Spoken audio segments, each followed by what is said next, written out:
sangrongsalo Auli naikhwraini kokchap nogo naikhwrai tangbedekni kaisa panda khwlaijakha Auli naikhwrai kokchap nogo sangrongsalo Auli naikhwraini tangbedekni kaisa panda khwlaijakha laithangjak paithak kokchap panda o gosiwi naharjak samung rokno tuyei khwlaijakha watini bagai lamarok hamia engmano senamna bagai Auli amchaini ward thugai 15 lakh khayei rang rejakha tinini o pandao aboni logi Auli naikhwrai amchaio hamkraini samung khwlaijakha tongma rokno tuyei bo kok khwlaijak আমাদের এটা বলবো যে আগরতলা পৌর নিগমের প্রতি মাসেই একটা meeting আমরা করি, সাধারণত প্রয়োজনে আরও বেশি করি। তাতে তারই অঙ্গ হিসেবে আজকে আগরতলা পৌর নিগমের আমাদের সভা হয়েছে। সভাতে মূলত আলোচনা বিষয় হচ্ছিল গত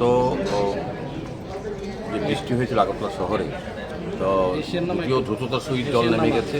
তারপর কিছু কিছু জায়গায় জল ছিল, এখানে আলোচনা করা হয়েছে বিভিন্ন ওয়ার্ডে বৃষ্টি হওয়াতে কতটা মানুষের হয়েছিল এবং তার নিরসনের জন্য আগরতলা পৌর নিগম কিছু কিছু আলোচনা হয়েছে, ব্যবস্থা গ্রহণ করেছে। নতুন একটি পাম্প বসানোর কথা, ড্রেনগুলি নিয়মিত সাফাই করা এবং স্মার্ট সিটিকেও বলা হয়েছে যে কাজগুলি চলছে তা দ্রুত শেষ করা, যাতে ব্লকগুলি খুলে দেওয়া হয়, যাতে জনসাধারণের অসুবিধা নয়। এবং সারা শহরে এখন দেখবেন আপনি কাজ চলছে, সেই কারণে কিছুটা মানুষের দুর্ভোগ হচ্ছে।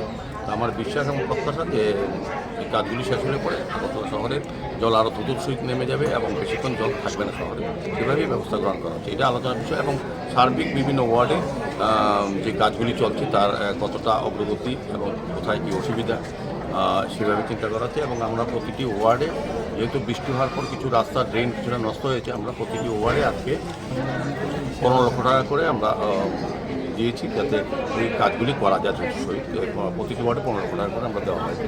এবং সার্বিকভাবে শহরের মানুষের যে নাগরিক পরিষেবা প্রদানের ক্ষেত্রে যে যে অসুবিধাগুলি আছে সেগুলি নিয়ে বিভিন্ন ওয়ার্ডে কর্পোরেশনের মত বিনিময় হয়েছে।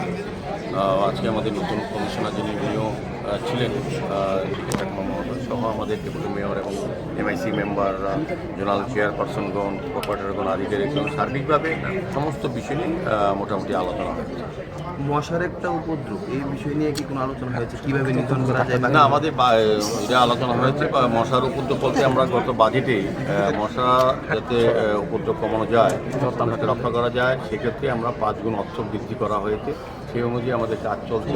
চারিদিকে বিভিন্ন জায়গায় মশার ওষুধের জন্য আমরা টেন্ডার করেছি। সার্বিকভাবে আমরা চেষ্টা করছি আগরতলা শহরবাসীকে সুন্দর পরিষেবা, নাগরিক পরিষেবা প্রদানের ক্ষেত্রে যা যা করণীয়, ড্রেন সাফাই করা, মশা নিধন করা বা বৃষ্টির জল জমানো থেকে মানুষকে মুক্ত করা এবং সুন্দর রাস্তাঘাটভাবে যেগুলি নষ্ট হয় সেগুলি রিপেয়ার করে মানুষকে চলাচলযোগ্য করা, সেইগুলিতে আমরা কথা বলেছি।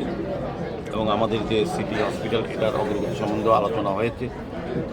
সার্বিকভাবে আমরা আগরতলা শহরবাসীর জন্য কী কী প্রয়োজনীয় কাজ করা উচিত, বিশেষ করে এই বর্ষাকালের সময়, সেগুলি নিয়ে আজকে আলোচনা হয়েছে এবং কিছু সিদ্ধান্ত হয়েছে।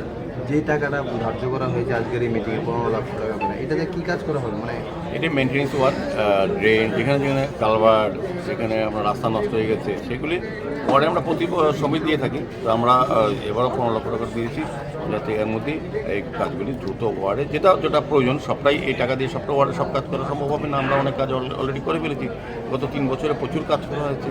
তারপরও মানুষের প্রত্যাশা, মানুষের দাবি, মানুষের আশা থাকে।